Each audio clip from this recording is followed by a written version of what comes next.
Okay, I told you I was coming. Blessings, everyone. Welcome to Conversing with Conita. I did put out the TikTok short, my TikTok commercial. I call it that. But because the time was like so close, I'm gonna upload it after this one. But y'all see the title, the same title that I did with the TikTok commercial trail. You know how it all started, and you didn't know. I was visiting today with my cousin, and we were talking about this thing, and I know how I am.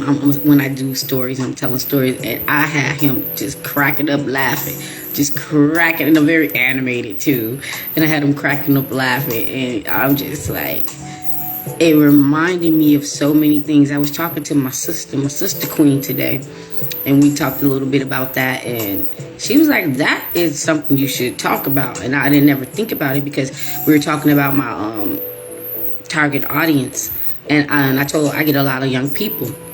I get a lot of young people, and they can relate to me when I'm talking to them because I can relate to them. But as we started talking, and I started going back in time, reminiscing, and like I said in the commercial trail, I know that we talk in these videos about the narc, and it seems like that we're always the narc. And another thing about the narc is, I do this in some of my videos, that term narc makes people confused and don't really understand because it's just a word and it doesn't really sound like something. If somebody say that was evil, you really can relate to that because we really know what the word evil is, and it's strong. So what I like to do is I like to describe the narc just for what it is, and it's evil. It's an evil person. It's a person that is influenced by dark spirits. They are influenced by Satan. They actually enjoy it. They actually want to please Satan because you have a choice. It's good and bad. There's nothing in the middle. You can't be half good and half bad and think God is okay with that, okay? We all struggle with some of the things that we go through in our sins, and if you're one of the people that you really want to be right with God, you working on that. You try your best to please God, but they try their best to please Satan. So when we're talking about narcissists, that's what we're talking about. And it's easy to tell things like what the devil is about, because the devil, and you already know that there's nothing good about the devil, but we also have to tell the other part. Now, I do have an other part, and sometimes I break down a little bit of that in some of my videos, but I have to just pretty much cover what I'm talking about because some things I'm saving it and it's going to be told somewhere else or another day. So let's get into it.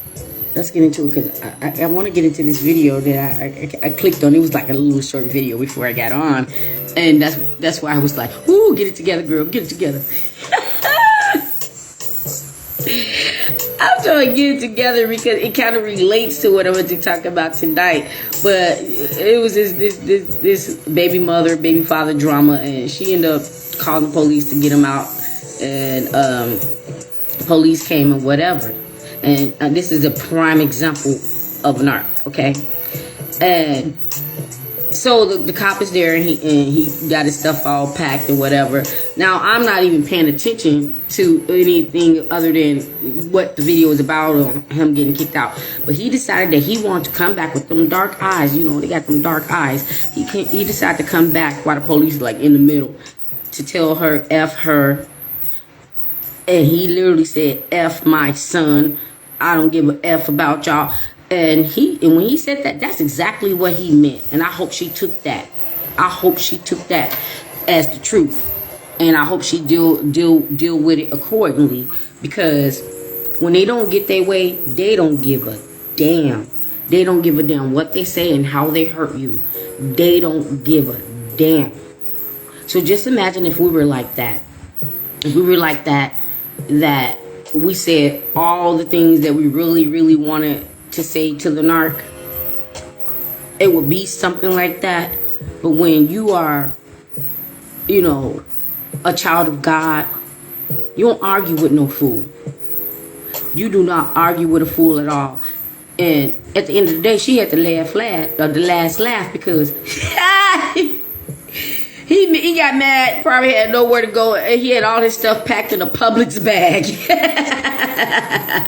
I'm looking at the video like, is that a Publix bag? And all I can see in the Publix bag that he made sure he had his damn video game. He made sure if he didn't have nothing in that bag, he had his video game. I don't want to hurt nobody's feelings or, you know, say something that somebody gonna take it the wrong way.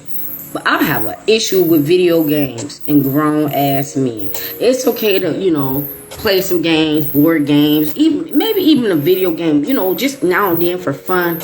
But the way some of these men are with their video game, it means more to them than their own kids. It means more to them than their job. It means more to them than their family or their mother. Because this world is programmed to just have everybody just all messed up. And it works. It works. So let's get into this topic. I got a young lady that I talk to on a regular basis that was dealing with a knock. And I know when I first started talking to her, I don't think she knew what the word narc meant until I started getting some more description about it. And she was like, yeah, that's what it is. That's what it is. That's what I got. And the reason why I told that other part about the dude getting kicked out, because it's kind of relating to this story. So I'm hoping I'm doing this right. And she would come and she was like, yeah, you know what happened, Miss Conita? He came and he knocked out all of my car windows and he did this and he did that, knowing that they have a child together. He was not thinking about this child when he decided that he wanted to take out all her windows and, you know, beat her up and all these things. I said it in the commercial trail. Depending on your environment and your culture, sometimes, you know, physical violence, people don't take it serious. They call it the wrong name, or they'll be like, oh, it's just this or it's just that or whatever.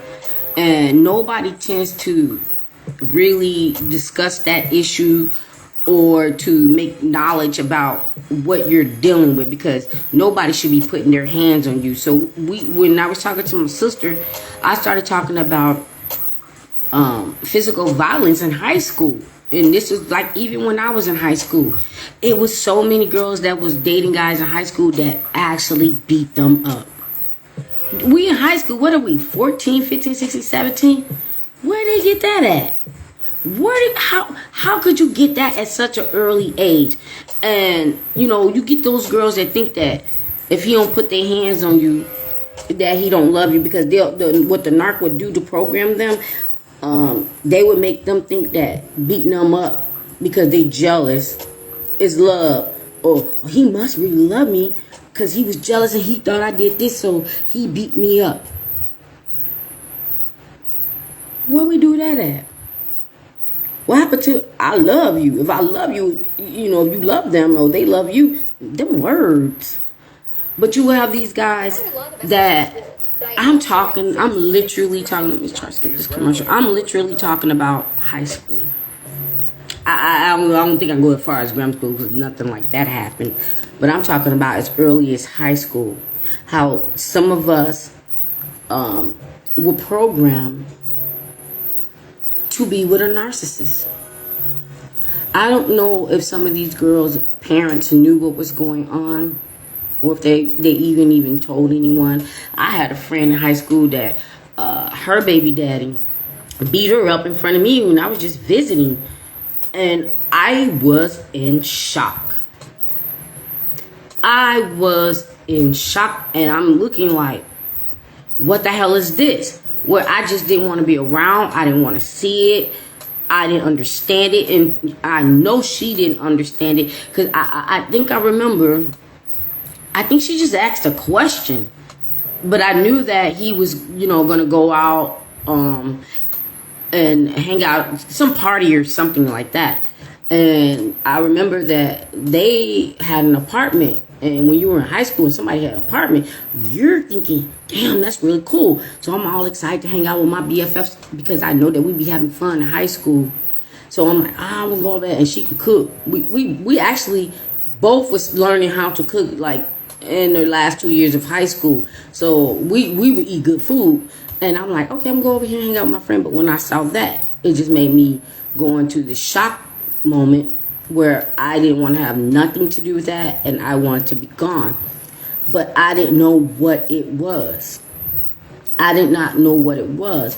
Now, growing up in Chicago, you saw this all the damn time. You saw this all the damn time. And now that I'm an adult and realizing what a narc is, they are just kids that cannot control their feelings. When they don't have an answer, or they don't want to answer, or they're caught in a lie, the first response is anger. To scare you. To gaslight you, meaning to make you confused. To project on you, meaning to blame you. And to make it your fault on why they're doing what they're doing to you. And then they physically hurt you. And to make you believe it, or to make you scared to ever approach it again. That's what they do. They want people to fear them. Ain't that what the devil do? Ain't that what the devil do? The devil wants you to fear him. He wants you to do everything that he wants you to do, and will threaten you like, if you don't do this, I'm going to do that. And the Most High, like, you don't have the last say. You only allowed to do whatever the hell I allow you to do to my child. That's what God said. Because what God does, flip it and reverse it. The devil has his own children. Okay? They are on assignment by the devil to go out there and lurk for us. And try to bring us on the dark side. And if we don't agree to be on the dark side, or even if we did go on the dark side a little bit and we like, this ain't working, I'm going back to the light. What the devil would do is make you fear them and the wrath, so that you are under their control. So you're not living a life. You're not living a life at all. I was young as hell, on the blocks of Chicago. And I remember having a friend, I won't say her name. I won't even say the dude's name. These kids were like, and I was a little bit older than them. So I think I was in my second or third year of high school. And they were like 14. That's why sometimes I be like looking at some of my students that's in older grades. They're not my students, but I interact with all the grade level. We go up to 5th grade. And they be like, sister's got a boyfriend, sister's got a girlfriend. I was like, you don't got nothing. I don't know what y'all talking about. You don't got nothing. So at 14, she decided that she wanted to be a girlfriend to this young man. And when she discovered that he was abusive, he was 14, y'all, beating her up. She couldn't walk down the street. In Chicago, we got gang territory, so certain blocks you can't go on, but females, we kind of can move around a little bit. And he was getting jealous because she was walking around on the opposition area in the neighborhoods where the block that he couldn't go on because they was in beef. And accused her of cheating with one of them because she wasn't going to take the long way around. She going home. They got to take the long way around because they got beef. And when she got tired of getting beat up, and her family knew, and they demanded that relationship stop, and she did that. And this young man tried to delete her. I don't even know if he's still in jail right now, and to me, he still should be. Because if you can do that at 14, imagine what his mental is now that he had to grow up behind the prison system. When you get in a relationship, yes, we tend to think that it's going to be long term. Some of us think it's going to be forever, especially if you're going to get married. you are just getting the tip of the iceberg. You are just getting the tip of the iceberg. Because it's like, do you know? It's like my fourth graders to think they got a boyfriend, girlfriend, but I'm telling them you ain't got nothing.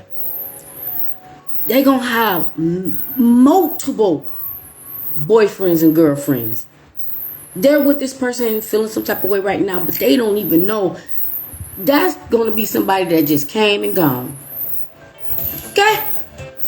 Came and gone. So even when you are an adult and you think you're wise enough, old enough to know what you want, and you make the decision to be like, this is it, you know, we're gonna have this together, but you really don't know what's going on in the mind of the other person. You could be with them thinking it's forever, and they know it ain't gonna be forever. Narcs know when it's not gonna be forever, because they know that one day you have to discover that they're a narc. You have to discover that they're abusive. You have to discover that they cheat, lie, steal. You have to discover all their sneaky tactics. All that. And when you discover it, you either are going to be weak enough and you stay, or you're going to be like, this ain't what I signed up for. Narcs, this is from a guy, H. I watched a video today. He said this. Narcs want what they got for the rest of their lives. They just want somebody that can deal with whatever they're doing to them for the rest of their lives. And they can if they can find someone that's going to be there for the rest of their lives, they're never going to go nowhere. I talked about this one story about this someone that I know. And I know multiple people, but let me talk about this one person. They was with a narc over 25 years. When they first started dating the narc, they was with the narc for maybe like 3 months. And that's what it is. That 90 day is crucial. And the narc beat her up around that 90 day mark. Now, 90 days is not a long time. And maybe she did feel something for her. But did she feel that knot on her head? Did she feel the pain that she felt when she was being beat? Did she feel the emotional pain after that? Because at this point, it was early enough to end it. Long story short, they end up relocating. And to this day, she's still with this narc. He won the lottery. He won the lottery. Because she's never going to go nowhere. I think if he does decide to go somewhere, it's because he think he found something greener on the other side. That's way more, I don't want to call her a name, that's way more acceptable for him. I pray for her. She did tell her so much. I can't believe she was able to keep up her beauty after all these years with that thing. But I know for a fact that this narc stepped out on her many times. And maybe he did find someone that he thought was greener. But once they figured out what he was, they didn't stay. So he had to keep going back to her. And she was there, available, waiting. Tonight's video was supposed to be about what I talked about with my girl. And I'm gonna end that with this story. Sometimes you have family members or friends or whatever that you can tell them that something traumatic happened to you, and you're expecting them to help, confront it, do something. But sometimes when you have a family member, it's always going to be a secret, like, shh, we can't tell that. We can't tell that Uncle Joe did that. Or we can't tell that Pastor blah blah did that. So I believe you, and I'm mad, and I'm going to say something, but you don't say something. You don't say something at all. And when you're a kid, you always told, like I tell my students, you are always told that if somebody do something to you wrong, you come and tell. And then what happens when you go and tell? You go and tell, and the person or the family or the ministry or the organization wants to sweep it up under the rug and act like it didn't never happen, because it's going to embarrass them. It's going to embarrass them because they're connected to that person. And they know the person did it. And then now this person growed up after this traumatic event that happened to them, you know, and they was expecting help and never got it. They never got over that. So then the next phase of their life became something more traumatic, and they never got healed. They never got healed. And then this person had a baby at a young age, and then this person got on drugs, and this person had a terrible life. So now what happens is that person that is the victim is now the problem. Nobody got no problem telling you about what they got going on. Nobody got a problem telling you, like, yeah, blah blah blah turned out to be this, and they in and out of jail, and they got such and such amount of kids, and now they're doing drugs, and now they're hanging out with the wrong person, and now this and now that. Now they got 6, 7, 8 kids. But they're not telling you how that started. They're not telling you that they was the reason why this person's life turned out the way it turned out. And I understand you guys are going to be like, well, they had their own decisions. Not when somebody mess you up at a young age. Not everybody is that strong. Just like when I was talking about the childhood traumas, and I was like, I ain't nothing wrong with me. My mom and dad was the best. It wasn't even about my mom and dad. It was about every other person outside of your mom and dad that could have done something like they did in the story that I'm telling. That wasn't your mom and dad that did something to you that traumatically messed you up, and no one ever did anything about it, cared to listen to you, or believed you. You got some people that don't believe you. And I was talking to someone the other day about Catholic schools, where they would go tell something, and the sisters, or whatever you call them, I think you call them sisters, the nuns, I think you call them sisters, that they'll go tell the sister, and the sister will tell them, you need to go repent. You a sinner, because if you wasn't doing something or looking a certain type of way, that he wouldn't have done that. He wouldn't have done that. You must have did something to make him do that. What the hell? What the hell? I'm going to tell y'all about this. And this is good because you can always go back and YouTube or Amazon or something and watch it. Go watch the movie, the true story about Marilyn Monroe. Go watch that. Go watch the true documentary of Marilyn Monroe, because, you know, Madonna was envious of her. And I don't know if Madonna knew her real true story, because everybody called her whores and all these type of awful names. She's a slut, she's a Jezebel, or whatever. But they don't even know how that started.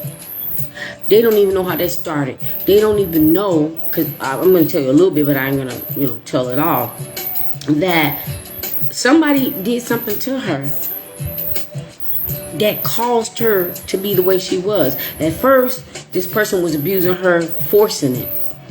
Then the person got to the point when she got older, they didn't abuse her to force it anymore. They was offering her gifts and things and shiny objects and whatever for her to pursue and continue allowing this to happen.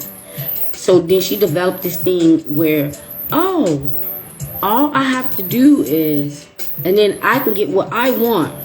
So maybe she was a narc, but she wasn't born one. Maybe she was a narc, and the way she lived her life was the way she learned how to survive. Yes, as a child, some people will make you a narc. And if you guys ever watched the movie Antoine Fisher, same thing. These people abuse these young kids and whatever, and especially men. Men have the hardest time telling people that someone abused them or sexually abused them, because they're men. So they hide it and they cover it up, and they don't know how to release it unless they release it with anger or whatever, or more abuse or whatever. But the Antoine Fisher story is a little bit than the Marilyn Monroe story. But if I hadn't watched her story, I would have just went with the whole program and everybody else calling her this and calling her that. because they're only displaying the things that she did that wasn't good. But nobody ever talked about how it started. Everything starts somewhere. Even with the narc. They didn't wake up one day and say, I want to be a narc. Somebody did something to them too.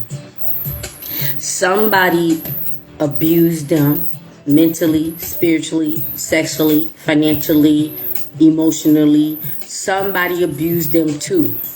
And they did it at such a young age where they couldn't understand, and then they developed this personality disorder, this mental disorder, this spiritual disorder, where that's who they grew up to be, and their brain is right. And then this is just me not trying to be like taking up for the narc. We all have to be honest. Something happened to them too. The difference between them and you, because something could have happened to you too. We just did not decide to carry on that cycle. And they did because in their mind, they think that's the only way to survive. They think that is the only way to survive, like with your childhood trauma.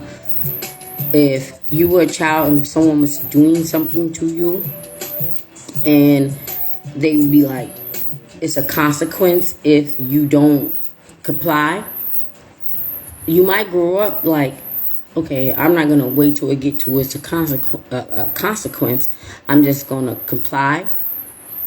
And you've been doing this all your life, people pleasing or whatever you want to call it, just to survive or just not to be hurt. That's a trauma. That is a trauma.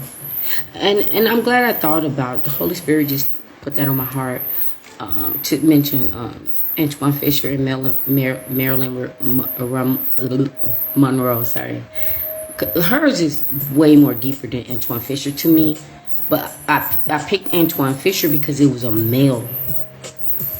We grew up thinking that if a man or a male, not a man, I'm sorry, a young boy or a male had sex with an older woman, they always say the babysitter. It wasn't nothing wrong with that. But what about if he didn't want that? Well, it's a child. And they be like, oh man, you broke your virginity at 7 with the babysitter and she was 15. Oh, you the boy.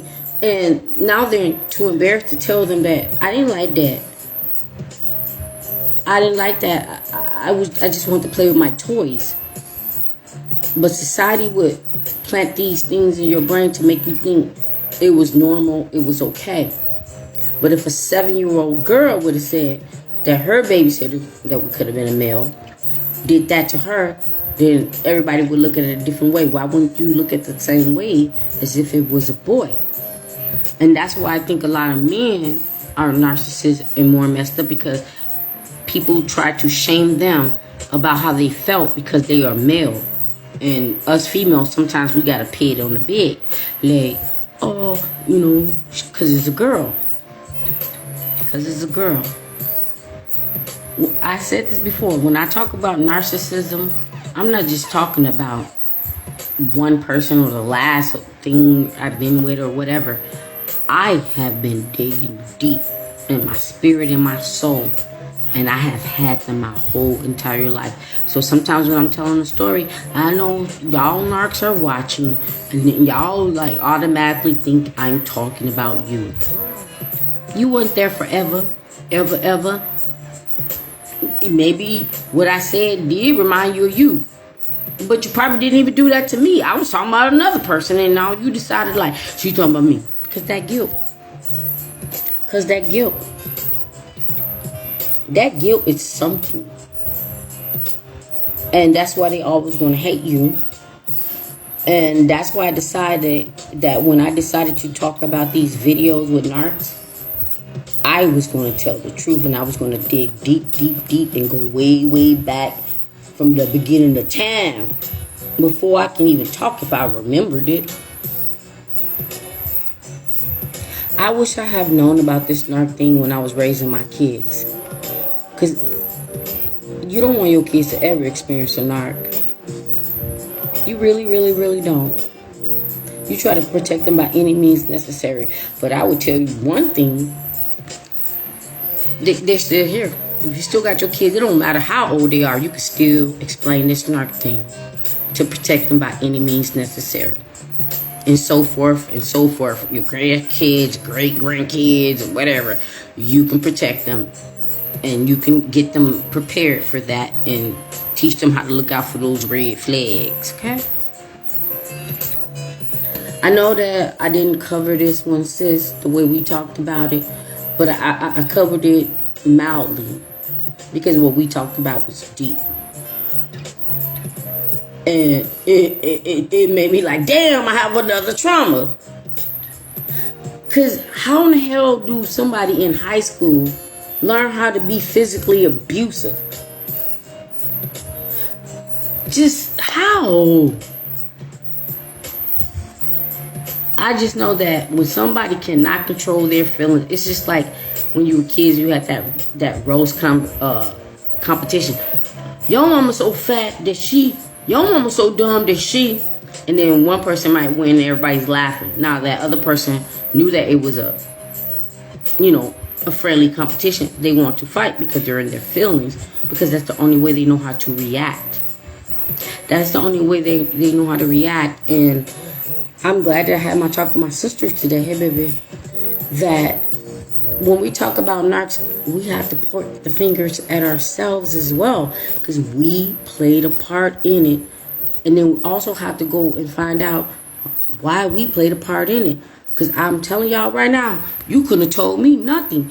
I was thinking like, ain't no, because they say the childhood trauma, childhood abuse. And I'm like, my mom and my daddy was the best ever. Ain't nothing wrong with me. I didn't have that. I ain't had that until I had to talk about in the question. I love when people ask me questions.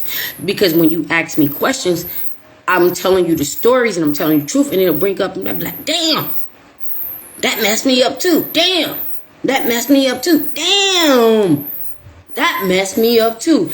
When I talked about other than your parents that give you childhood trauma, I was talking about teachers, because I am a teacher and I remember having childhood traumas from teachers, because narcs can be a teacher too. But when you get to the point where you're honest with yourself, give yourself a pat. We're not going to do that. We're not going to point the devil, the narc, Satan, kids, the CDC. God kids, we mess up too. We be messing up and making our father so unhappy, doing the most. We be turned up, thinking we doing something. We ain't doing a damn thing but making God mad. So when you start over and you starting to discover things, I just feel like this is what I'm going to do. I'm going to try to figure a way, have a one-on-one with the Holy Spirit. We use the word narc, but I'm going to ask the Holy Spirit to help me define that a little bit further, because the word doesn't really explain what it's really about. It really, really doesn't. Like when people are like, you're a hater. And people are like, oh, they're just jealous. It's deeper than that. It's deeper than that. So much deeper than that it would just blow your mind.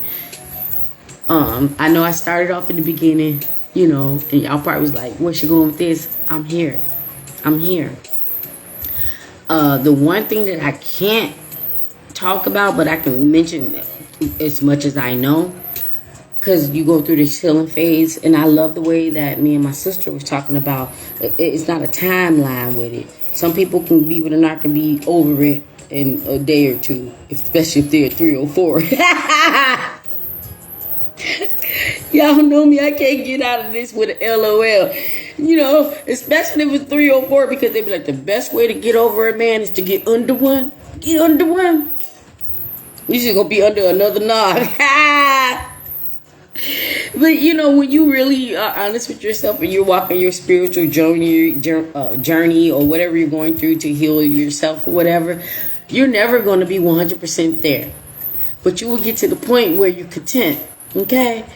And my thing is that I don't have experience on that part.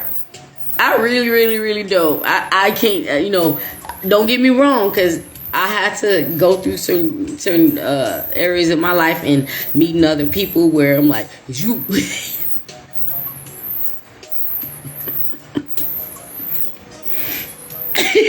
I'm sorry.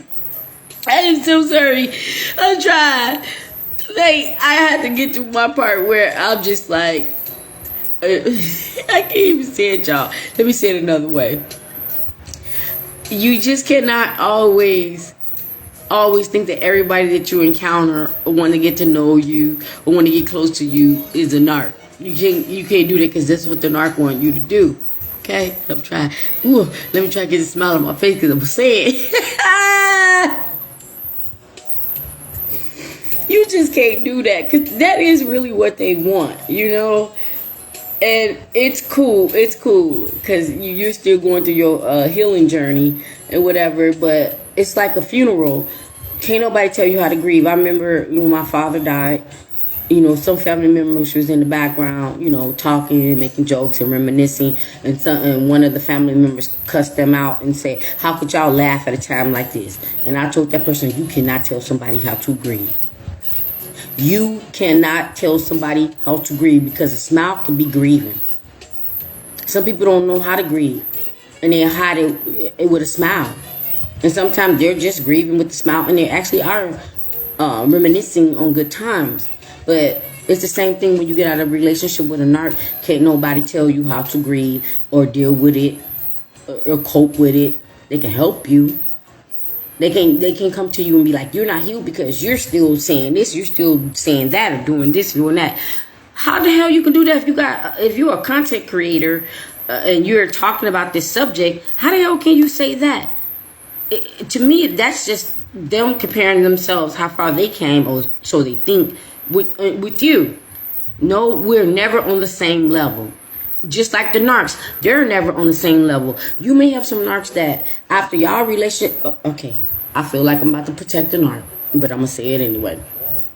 You have some narcs that after y'all relationship ended, they moved on really, really fast, and because that's what everybody say, they move on really, but some of them don't.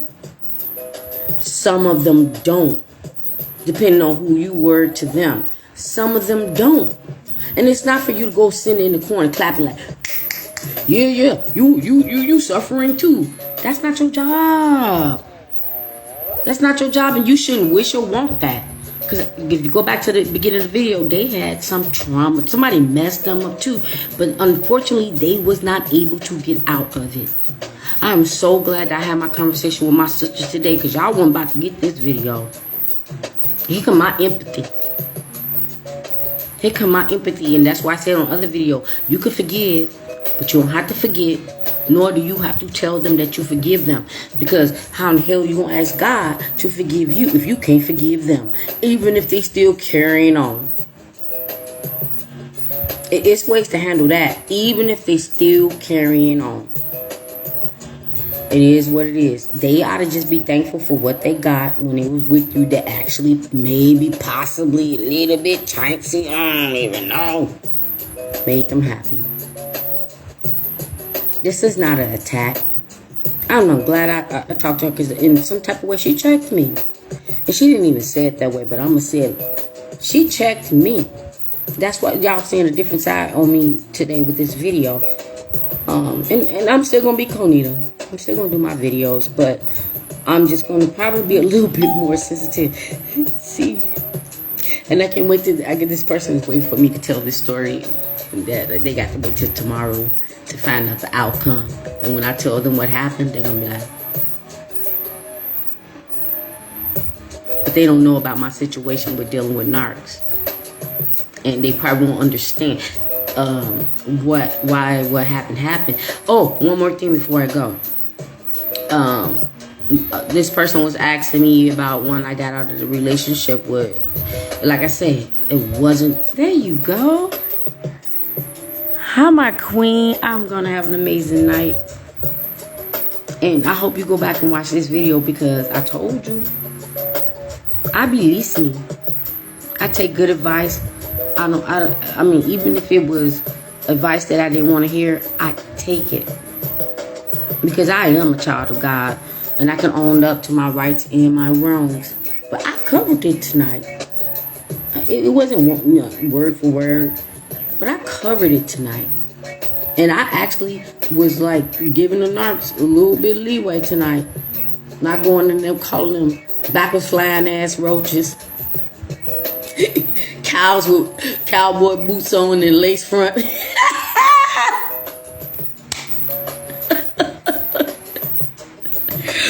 Pigeon with bat wings. Cockeyed crows. You know I had to come in here with an LOL because I got to be silly. I got to be silly. But I got taught today. I had a teacher today. And this person don't even know. God was like, God on fire. God be doing his thing. I never expected this. God, because I was going to talk about and do something totally different. It wasn't going to be way off or cuckoo crazy or whatever. But it humbled me up. It humbled me up. And I'm always humble, but I like this approach. Because now, I told you guys, if you go way back and watch my first video to where I'm at right now, I always kept saying, I'm still trying to find my niche. I'm still trying to find my niche. That was me honestly saying, yeah, I'm out here, speaking my testimony or whatever. And I may or may not be doing it right because I'm still trying to find my niche. But that don't make me wrong or anything. I am just talking my truth. I'm just talking my life. And can't nobody come tell me about my life because they didn't live it. Nothing. When my daughter was 2, she could not say no. She said nothing. So in the words of my 2-year-old daughter, nothing. I'm always learning as well.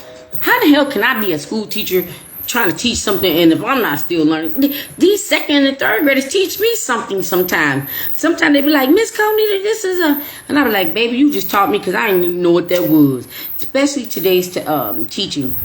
It's not like when we grew up. When I looked in their planners are teaching them about the internet, phone texting, text messaging, stranger danger, viruses. And I'm like, nobody even told us about. I'll tell y'all the biggest thing they ever told us about it in high school. Scared the hell out of me.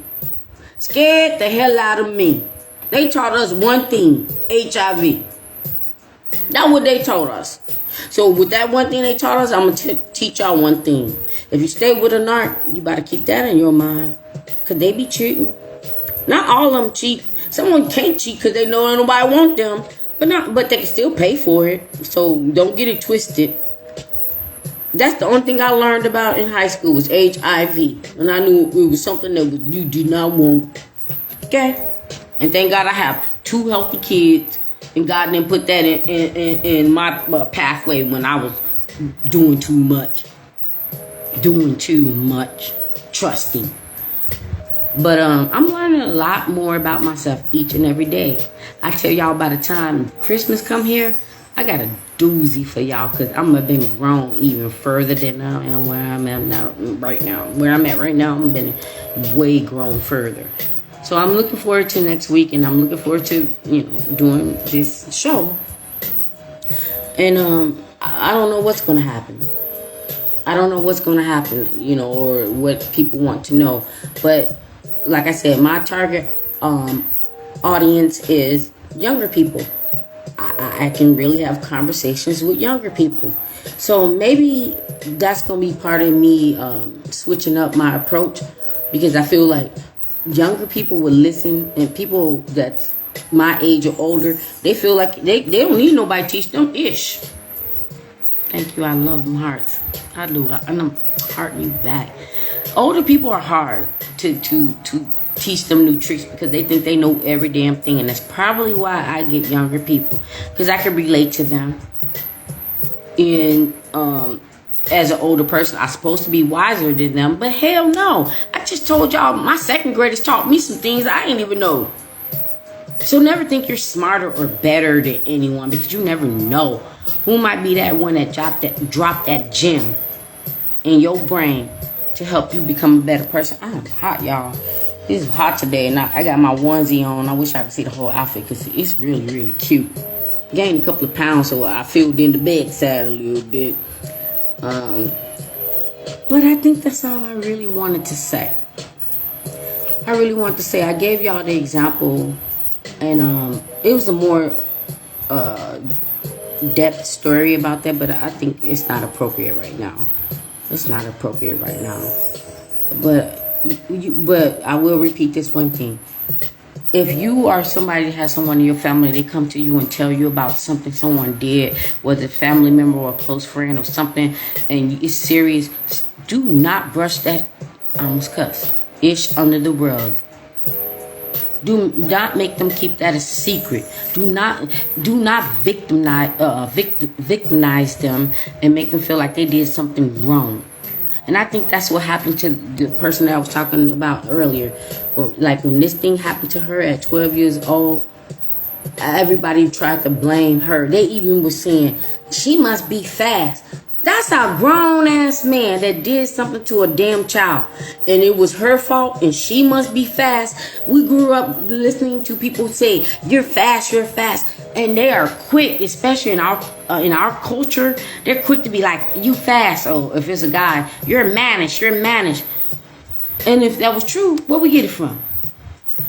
Where we get it from? Because we weren't born like that. Somebody did something to make us fast, to make us mannish. Somebody did something, and y'all grown ass didn't even have the decency to ask what. That's why. Oh, I told a story about me, and I'll repeat it again because I already told y'all the story. But that's why when I went to my mom and told my mom something, my mom was listening.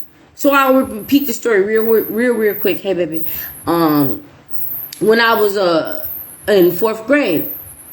And I was walking home from school, and the little boy just kept on. And I said it in the video, I have nothing. I'm a grown woman right now, and I don't have no triple double D's. I don't have nothing.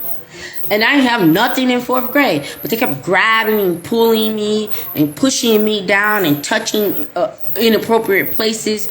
And it was about 4 of them. I could not fight them off. So by the time I finally got myself up and dust myself off and continue to walk home, and I got home to tell my mom, I was so mentally messed up that the words wouldn't come out of my mouth. I was just like, and my mom, at the point, she got so frustrated, she's shaking me like, what is wrong with you? Because she's getting scared. And I'm like, and I finally got a chance to tell her what happened. But the part that I don't want to forget, I had a family member that was with me, and I kept grabbing this family member, like, tell them to get off me. And they were scared because there was more of them than them. And they were like, oh, they just playing with you. And I knew that wasn't play.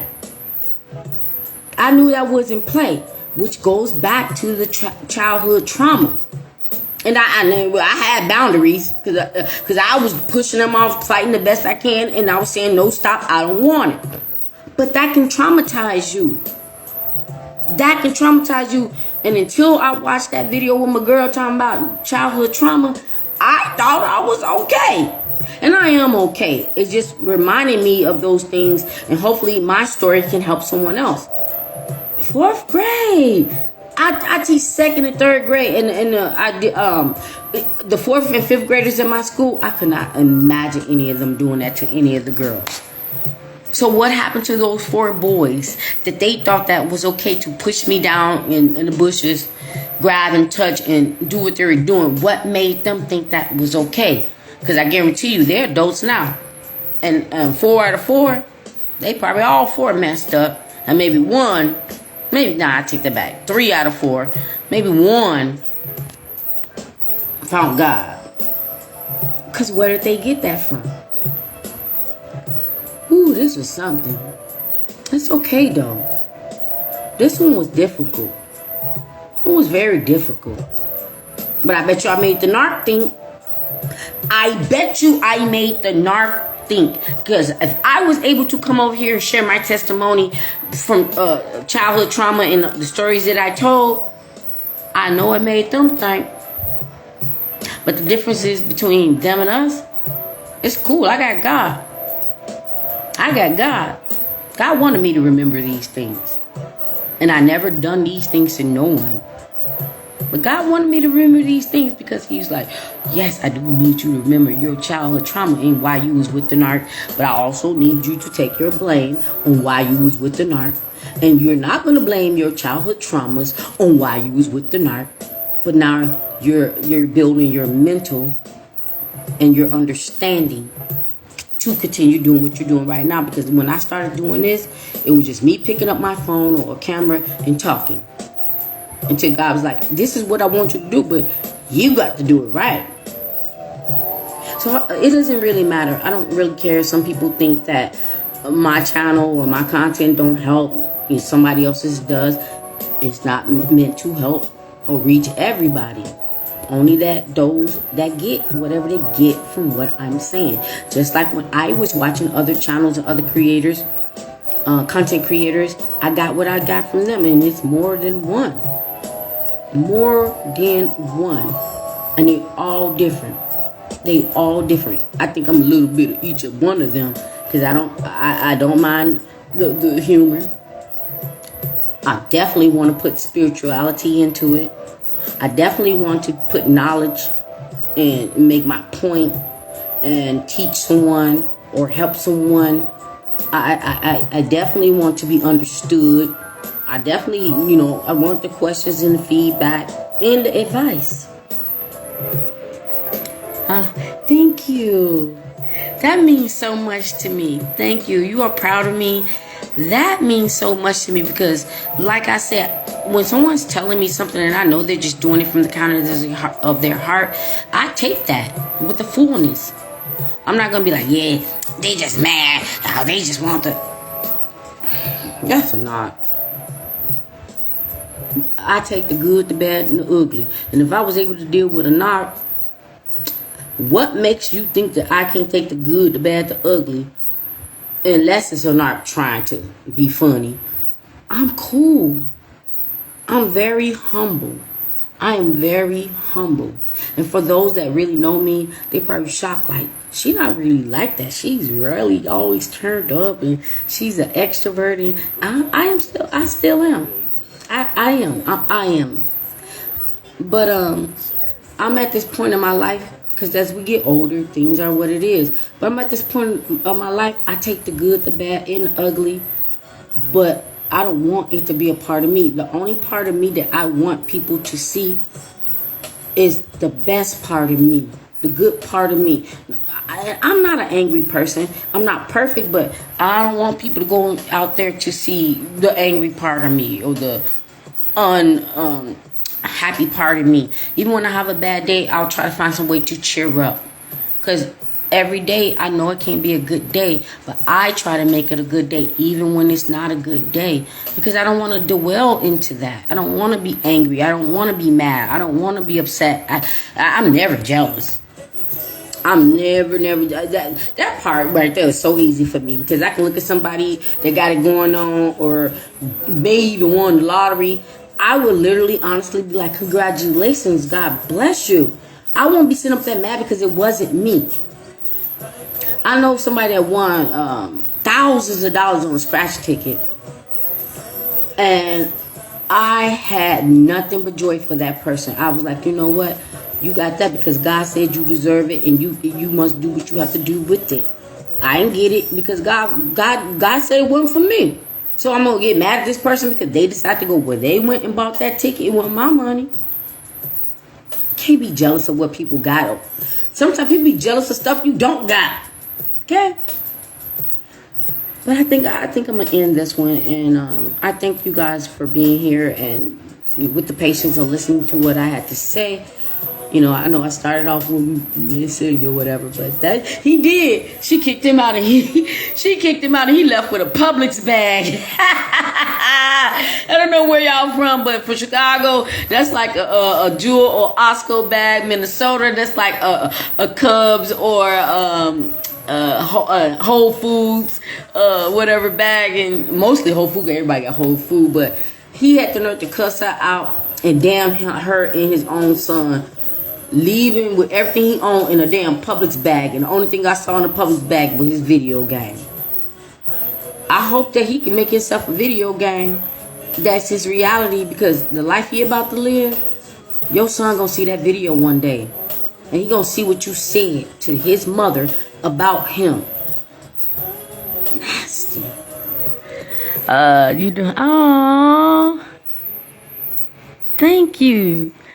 Oh, which one your song? You talking about missing you with Case?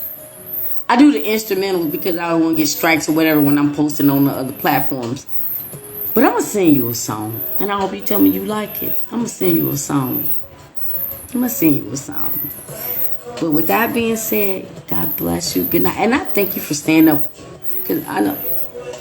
Yeah, Chase. I'm missing you. That's what the narc said. Why you have to go there? Cause now you're gonna be acting stupid and silly. The narc was there talking about some. I'm missing you. Yeah.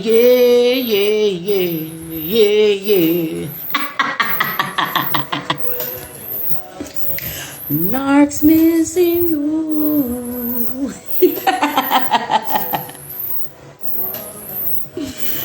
God bless you, and I thank you so much because I knew you were sleepy, and I thank you for tuning in and supporting your girl.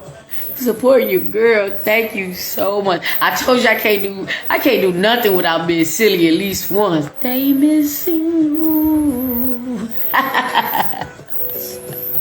Later, my queen. God bless you. Sleep blessed, and till the next time. I'm out. I had 2 videos to do, but I think I covered it all tonight. Good night. Be blessed.